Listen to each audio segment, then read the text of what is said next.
네, 오늘 하나님 말씀은 여호수아 13장 33절 말씀 한 절만 보겠습니다. 여호수아 13장 33절을 다 같이 합독하겠습니다. 읽겠습니다. 시작. 오직 레위 지파에게는 모세가 기업을 주지 아니하였으니 이는 그들에게 말씀하신 것과 같이 이스라엘의 하나님 여호와께서 그들의 기업이 되심이었더라. 아멘. 네, 오늘은 이 본문의 말씀을 가지고 여호와께서 그들의 기업이 되심이었더라라는 제목으로 하나님 말씀 잠시 증거하겠습니다.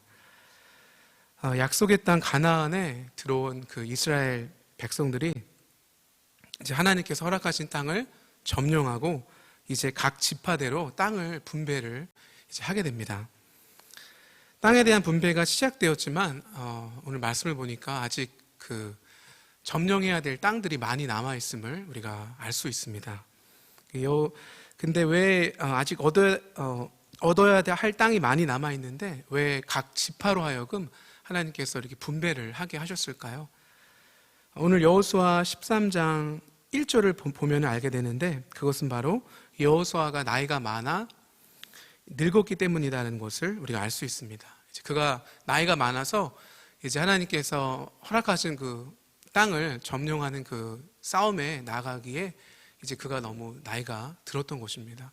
그래서 이제 하나님께서는 그가 그렇게 나갈 수 없음을 아시고 이스라엘 백성들로 하여금 각 지파대로 땅을 분배하셔서 이제 각 지파가 그 자신들이 이제 알아서 그 남아 있는 그 땅에 대해서 점령을 해야 되는 그러한 상황에 놓인 것입니다.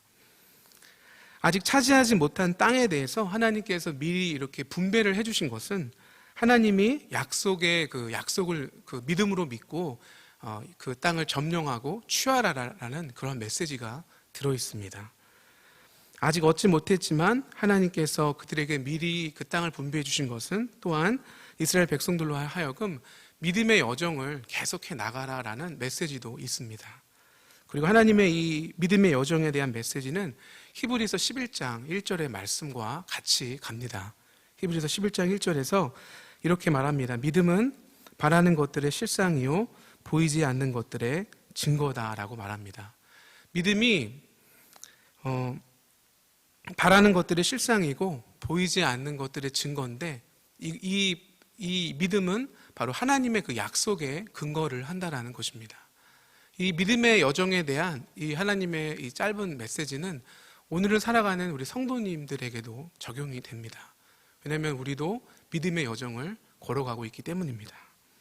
우리는 우리의 삶이 어디로 어떻게 될지 모르는 특히 요즘 같은 어려운 시기를 통과할 때 과연 어떻게 될까 답답한 마음이지만 그럼에도 불구하고 우리는 이 믿음의 여정을 해 나갈 때 우리는 우리 믿음의 여정의 근거를 바로 하나님의 약속, 하나님의 말씀에 근거를 두고 나아가야 된다는 것입니다. 우리가 그 믿음의 여정을 하나님의 약속 위에 근거해서 나아갈 때 하나님은 우리와 함께 하실 줄 믿습니다. 오늘 본문으로 돌아가 봅니다. 여호수아 13장에는 요단 동편 기업 분배가 이루어지는데 이 요단 동편 기업의 분배에 해당하는 지파가 루벤, 갓, 그리고 동쪽의 그 므낫세 반 지파였습니다. 이 자손들이 어느 지역을 분배받는지 여호수아 13장이 이렇게 설명을 하고 있고 이어지는 여호수아 14장, 19장에 이르기까지 이제 다른 지파들이 어떠한 땅을 얻게 되는지 상세하게 기록이 되어 있습니다. 모든 지파들이 땅을 기업으로 받는데 한 지파만 기업으로 땅을 받지를 못합니다. 오늘 본문입니다. 33절입니다. 오직 레위 지파에게는 모세가 기업을 주지 아니하였으니 모든 지파들이 각각 그 땅을 그들의 기업으로 받는데 이 레위 지파가 그러지를 못합니다. 왜 그들이 그 땅을 기업으로 받지 못했을까요? 33절 후반부가 분명하게 이유를 알려줍니다. 이스라엘 하나님 여호와께서 그들의 기업이 되심이었더라. 레위 자손들이 땅을 기업으로 받지 못한 이유가 바로 하나님께서 그들의 기업이 되셨기 때문이다 라고 말씀하십니다. 저는 오늘 이 짧은 이 본문에 나와 있는 여호와께서 하나님께서 레위 지파의 기업이 되셨다라는 이 부분을 가지고 조금 더 이 의미에 대해서 나누면서 은혜를 함께 나누고자 합니다. 이 의미에 대해서 살펴보기 전에 잠시 레위 지파는 어떤 지파인지 조금 더 살펴보겠습니다. 레위 지파가 어떤 지파이길래 이렇게 다른 지파와는 조금 다른 구별을 받은 것일까요? 민수기 3장 12, 13절입니다. 보라, 내가 이스라엘 자손 중에서 레위인을 택하여 이스라엘 자손 중에 태를 열어 태어난 모든 자를 대신하게 하였은즉 레위인은 내 것이라. 처음 태어난 자는 다 내 것임은 내가 애굽 땅에서 그 처음 태어난 자를 다 죽이던 날에 이스라엘의 처음 태어난 자는 사람이나 짐승을 다 거룩하게 구별하였음이니 그들은 내 것이 될 것임이니라. 나는 여호와니라 라고 말씀하십니다. 레위인이 이스라엘 자손 중에서 태어난 모든 자를 대표해서 대신하였다라고 말씀하십니다. 그러면서 하나님은 출애굽 사건을 언급을 하십니다. 처음 태어난 자를 다 죽이던 그 10번째 재앙의 날을 언급하시면서 처음 태어난 자를 거룩하게 구별한 것처럼 레위인을 거룩하게 구별하셨다라고 말씀하십니다. 그 10번째 재앙의 날에 어떤 일이 있었길래 처음 태어난 자가 거룩하게 구별되었을까요? 출애굽기 12, 13절입니다. 내가 애굽 땅을 칠 때에 그 피가 너희가 사는 집에 있어서 너희를 위하여 표적이 될지라. 내가 그 피를 볼 때에 너희를 넘어가리니 재앙이 너희에게 내려 멸하지 아니하리라. 이 10번째 재앙의 이 날에 거룩하게 구별될 수 있는 이 한 가지 표적이 있었습니다. 이게 무엇이었습니까? 바로 어린 양의 피였습니다. 어린 양의 피로 거룩하게 구별함을 얻었다라고 하나님은 말씀하고 계십니다. 이 어린 양의 피로 거룩하게 구별되었다라는 이 사실은 우리에게도 마찬가지로 적용됩니다.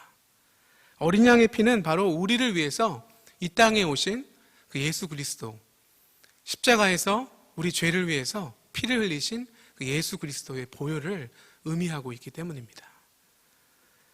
우리도 거룩하게 구별하심을 받은 레위인처럼 예수 그리스도의 보혈로 말미암아 거룩하게 구별되었음을 믿으시기를 바랍니다. 구별하시고 레위인은 내 것이다 라고 말씀하신 것처럼 하나님께서는 오늘 우리 성도님들 한 분 한 분에게 말씀하십니다. 내가 너를 구별하였고 너는 내 것이다 말씀하십니다. 내가 너를 구별하였고 내가 너를 안다라고 말씀하십니다. 결국 레위인은 바로 오늘을 살아가는 우리 성도님들 한 분 한 분 그들과도 같음을 우리가 이해해야 하는 것입니다. 구별하셔서 하나님께서 우리를 구별하셔서 어떻게 살게 하셨습니까?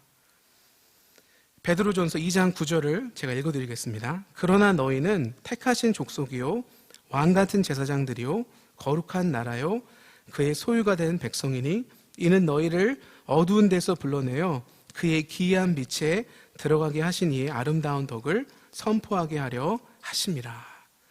레위인을 거룩하게 구별하신 하나님은 이들에게 제사장의 그 직무를 맡기십니다. 그리고 마찬가지로 우리도 레위인처럼 거룩한 제사장이다라고 베드로전서 2장 9절의 말씀은 알려주고 있습니다. 우리가 거룩한 제사장이다라고 말씀하면서 우리가 어떻게 살아야 되냐면 우리가 우리를 불러내어서 그의 기이한 빛에 들어가게 하신 이의 아름다운 덕을 선포하며 살아야 된다 말씀하십니다. 예, 말이 좀 길어서 어려울 수 있지만 기이한 빛에 들어가게 하신 이는 결국 예수 그리스도. 그러니까 우리는 거룩한 제사장으로서 예수 그리스도의 덕을 선포하면서 살아야 된다라는 말씀입니다. 코로나 바이러스라는 어려운 상황 가운데 우리가 있습니다. 어려운 상황 가운데 두 종류의 사람들을 보게 되는 것 같습니다. 첫 번째 사람들은 좀 자기 자신만 생각하는 사람들입니다. 많은 사람들이 마트에 줄을 지어서 흔히 말하는 사재기를 이제 모르겠습니다. 요즘엔 조금 덜 하게 되는지 모르겠는데 이 사태가 한창 심각하게 대두되었을 때 많은 사람들이 사재기를 하는 영상들이 뉴스에서 나왔고 어떤 물건을 서로 가지려고 막 싸우는 장면도 보았습니다. 그런 모습들이 참 씁쓸하게 다가왔습니다. 물론 이해는 되지만 불안한 마음에 좀 사두는 거 이해는 되지만 그 모습을 볼 때 씁쓸한 것은 어쩔 수 없었습니다. 하지만 이와는 다른 사람들의 이야기도 듣습니다. 부족한 물자에도 불구하고 정말 아픈 사람들을 외면하지 않고 그 위험을 감수해서라도 직접 그곳에 뛰어들어서 헌신하는 간호사들 또 의사들의 이야기들을 듣습니다. 그 부족한 마스크를 병원으로 도네이션하는 사람들의 이야기도 듣습니다. 위기는 마치 필터 같습니다. 위기는 사람들을 걸러내는 것 같습니다. 나만 생각하는 사람과 또 헌신적인 사람들을 걸러냅니다. 우리는 위기를 통해서 지금 어떤 모습으로 살고 있어야 할까요?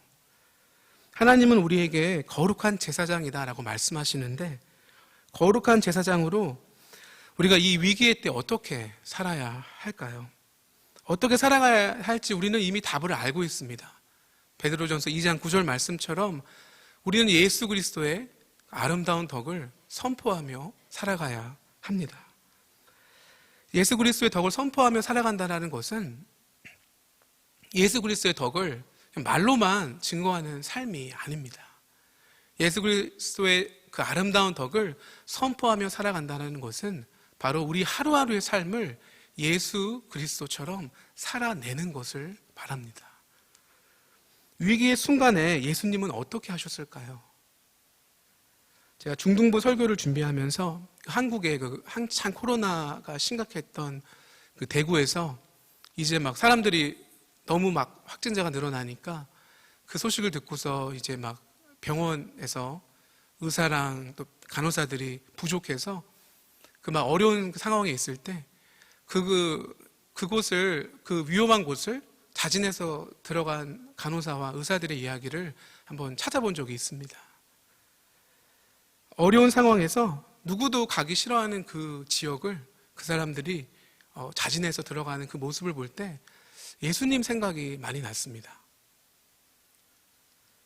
바이러스로 힘들어하는 사람들에게 뛰어들어가서 그 사람들을 치료하였던 그 사람들의 모습처럼 예수님도 죄악이라는 치료제가 없는 그 고통 가운데 우리가 신음하고 있을 때 우리에게 뛰어드셨기 때문입니다. 그리고 우리의 그 죄악을 치료해 내셨습니다. 성도님들, 위기의 상황, 내가 힘들어서 다른 사람을 돌볼 마음이 안 생길 수 있지만 기억하시기를 바랍니다. 우리는 거룩한 제사장으로 구별하심을 받았습니다. 우리는 예수 그리스도의 덕을 말로만 말하는 것이 아니라 예수님처럼 이 어려운 시기를 하루하루 살아내야 된다는 것입니다. 우리가 할 수 있는 것이 많게 느껴지지 않더라도 예수님처럼 우리가 우리보다 더 아픔 가운데 있는 사람들을 돌보고 그들을 위해서 기도해야 될 때라고 믿습니다. 자, 이제 레위인들에게 하나님이 그들의 기업이 되신다 말씀하신 그 의미에 대해서 살펴보도록 하겠습니다. 하나님께서 그들의 기업이 되신다, 이게 무슨 의미가 있을까요? 누가복음 15장에 가면 탕자의 이야기가 나옵니다. 잘 아시는 이야기입니다. 탕자 이야기에서 이 탕자가 아버지로부터 그토록 원했던 것이 있음을 보게 되는데 그게 무엇이었을까요? 누가복음 15장 12절입니다. 그 둘째가 아버지에게 말하되 아버지여 재산 중에서 내게 돌아올 분깃을 내게 주소서 하는지라. 그러니까 분깃을 그가 원했다는 것을 알 수 있습니다. 분깃이 무엇이냐면 이 분깃은 아버지로부터 물려받게 되는 유산과 같습니다. 분깃은 오늘 여호수아 13장에서 이루어지는 기업 분배와도 같습니다. 이 기업 분배에서 이 기업이라는 단어를 NIV 영어 성경에서 inheritance라는 단어가 쓰이고 사용되는데 유산이 곧 분깃과 마찬가지이기 때문입니다. 그렇게 원하던 그 아버지로부터의 그 분깃, 유산을 이 둘째 아들이 가졌을 때 그가 얼마나 기분이 좋았을까요? 우리가 알다시피 그는 그 아버지 유산을 가지고 얼마 되지 않아서 먼 나라로 떠나버립니다. 최대한 멀리 떠나가죠. 그 아버지와는 같이 있고 싶지 않은 것 같습니다. 그리고 나서 어떻게 되나요? 영원할 것 같던 그 아버지로부터 받은 그 분깃이 다 떨어집니다. 아버지로부터 받은 분깃이 떨어지자 비참한 삶을 살게 됩니다. 얼마나 비참했던지 돼지 쥐염 열매를 먹고자 했는데 그게 없어서 못 먹습니다. 그래서 이제 후회하다가 아버지에게로 돌아가야겠다 결심합니다. 아버지 죄송합니다. 저는 그냥 아버지 종으로만 살게 해주세요라고 말하려고 준비까지 하면서 먼 길을 돌아서 갑니다. 그래서 이제 아버지를 만나죠. 그리고 아버지한테 준비한 그 말, 아버지 용서해 주세요. 저는 그냥 종으로 살겠습니다. 근데 아버지가 반응이 어떻습니까? 아버지가 이 아들의 말을 안 듣습니다. 그러니까 막 나쁘게 안 듣는 게 아니라 아버지는 그냥 좋아서 말없이 분명히 초췌하고 냄새나고 더러웠을 이 아들을 안아주고 입 맞춰주고 옷을 갈아입혀주고 가락지를 끼우고 신을 바꿔 신겨줍니다. 그리고 잔치를 베풀어주죠. 크리스천이라면 몇 번이고 들어봤을 이 탕자의 그 이야기. 이 이야기는 오늘 여호수아 13장 33절의 말씀과 연결돼서 다가오는 중요한 메시지가 하나 있습니다. 그게 무엇일까요? 그것은 바로 아버지는 아버지가 주신 분깃보다 중요하다입니다. 아버지와 자녀의 관계는 아버지가 주신 기업보다 중요하다라는 메시지입니다. 영원할 것 같던 아버지로부터 받은 분깃이 시간이 지나자 사라졌습니다. 분깃이 있고 없고에 따라서 탕자의 인생은 행복과 불행을 오갑니다. 하지만 그가 아버지께 돌아왔을 때 아버지의 용서를 이해할 수 없는 그 용서를 만났을 때 그가 깨달은 것이 있습니다. 그것은 바로 아버지의 분깃은 사라졌지만 아버지는 변하지 않았구나입니다. 아버지께 받은 배은망덕한 그 행동으로 받은 그 분깃은 없어졌는데 아버지의 사랑은 나와 아버지의 관계는 변하지 않았다라는 사실입니다. 하나님이 레위인의 기업이 되셨다라는 말은 바로 이러한 의미가 있습니다. 모든 지파들이 기업으로 받은 땅들, 그 땅들은 영원하지 않습니다. 어떤 지파는 더 넓은 땅을 받기도 했고 그래서 기분이 좋았을 수도 있고 어떤 지파는 더 작은 땅을 받아서 섭섭할 수도 있습니다. 그러나 얼마나 넓은 땅을 기업으로 받았는지 몰라도 그 땅들은 영원하지 않습니다. 탕자가 받은 그 분깃처럼 말입니다. 그러나 변치 않은 것이 있는데 그것은 바로 하나님이 변치 않으십니다. 하나님이 나의 기업이 되신다라는 말은 바로 변치 않은 하나님이 나와 함께 하신다라는 의미가 있습니다. 하나님이 주신 그 분깃보다 그 땅보다 그 기업보다 중요하다라는 메시지가 있다라는 것입니다. 성도님들, 우리는 레위인처럼 거룩하게 구별되었다 말씀드렸습니다. 우리가 레위인입니다. 그렇습니다. 하나님은 레위인 같은 우리에게 레위 지파에게 말씀하셨던 것처럼 우리에게도 똑같은 말씀을 주십니다. 나는 너의 기업이다. 나는 눈으로 볼 수 있는 그 손으로 만져지는 그 분깃보다 네가 나에게 집중하길 원한다라고 하나님은 말씀하고 계십니다. 우리가 어려운 시기를 통과하고 있습니다. 직장을 잃고 경제적으로 어려움 겪는 사람들의 이야기들을 듣습니다. 그게 먼 이야기가 아니라 바로 우리의 이야기입니다. 제가 위기가 필터 역할을 한다고 말씀드렸습니다. 코로나 사태라는 위기가 필터 역할을 하는데 어떤 필터 역할을 하고 있을까요? 하나님은 나의 기업이십니다라는 이 고백이 내가 정말 진심으로 내 믿음으로 고백하고 있는 고백인지 아니면 그 고백이 진짜가 아니었는지 우리는 이 시간을 통과하면서 우리 마음을 깨닫게 됩니다. 안정적인 직장이, 안정적인 수입이 우리의 기업이었는지 모르겠습니다. 나에게 주어진 건강이 눈에 보이는 사람들이 내 기업이었는지도 모르겠습니다.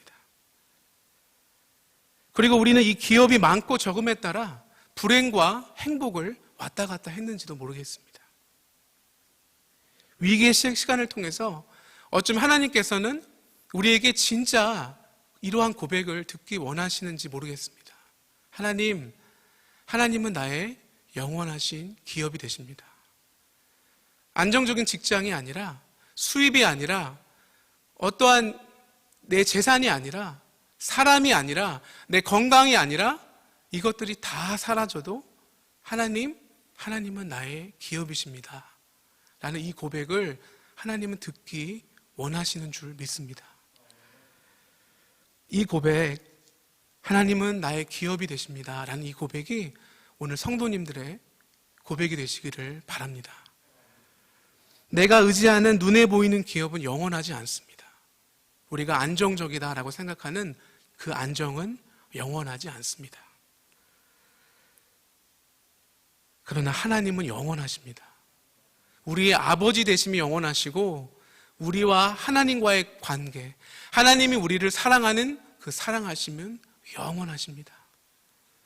오늘 위기의 상황에서 성도님들의 마음을 점검해 보시기를 바랍니다. 나는 하나님으로만 만족하는가?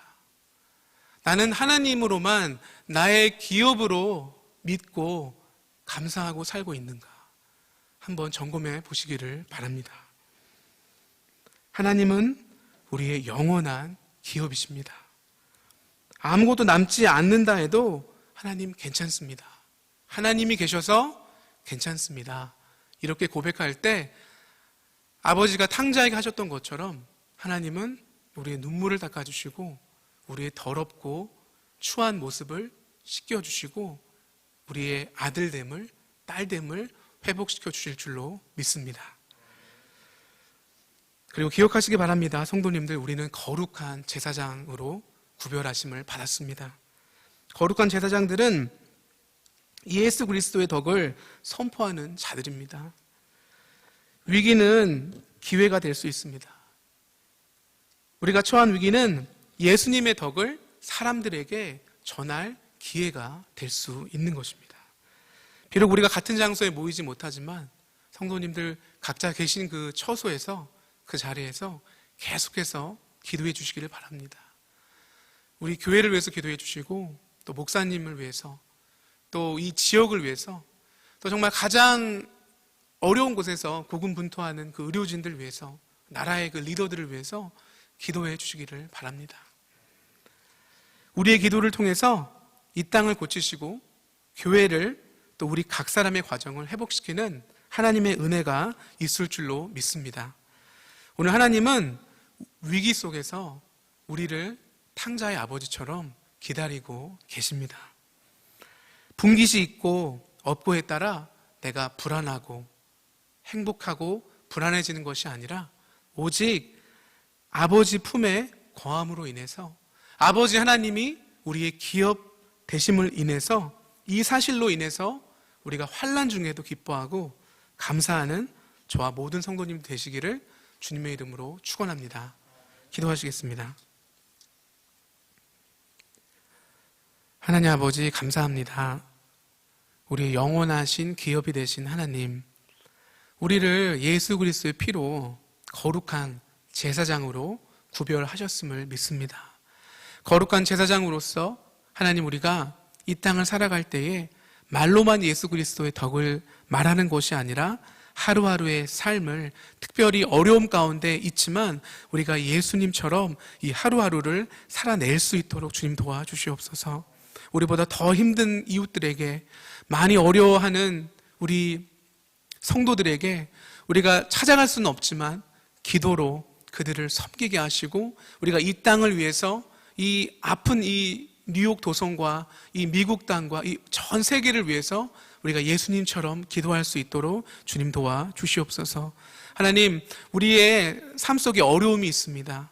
경제적인 어려움이 있고 불안함이 있습니다. 어떻게 될지 모르는 미래에 대한 그러한 불안함도 있습니다. 하나님, 그러나 우리 삶 속에 우리의 눈에 보이는 어떠한 물질적인 축복이, 안정적인 수입이 없어진다 할지라도 하나님, 우리의 참 기업 대신, 영원한 기업 대신 변치 않으시는 하나님이 우리와 함께 하신다라는 이 사실 때문에 오늘도 우리가 기뻐하고 감사하며 이 어려운 시기를 승리하며 나아갈 수 있도록 주님 도와 주시옵소서. 하나님, 우리가 하나님 아버지의 자녀들이라 너무 좋습니다. 비록 우리 안에 어려움이 있지만 이 어려움을 통해서 우리가 하나님과 더 가까이 있을 줄 믿사오니 주님 한 분 한 분 찾아가셔서 위로하시고 힘을 더하여 주시옵소서. 감사를 드리며 이 모든 말씀 살아계신 우리 구주 예수 그리스도 이름으로 기도드렸습니다. 아멘.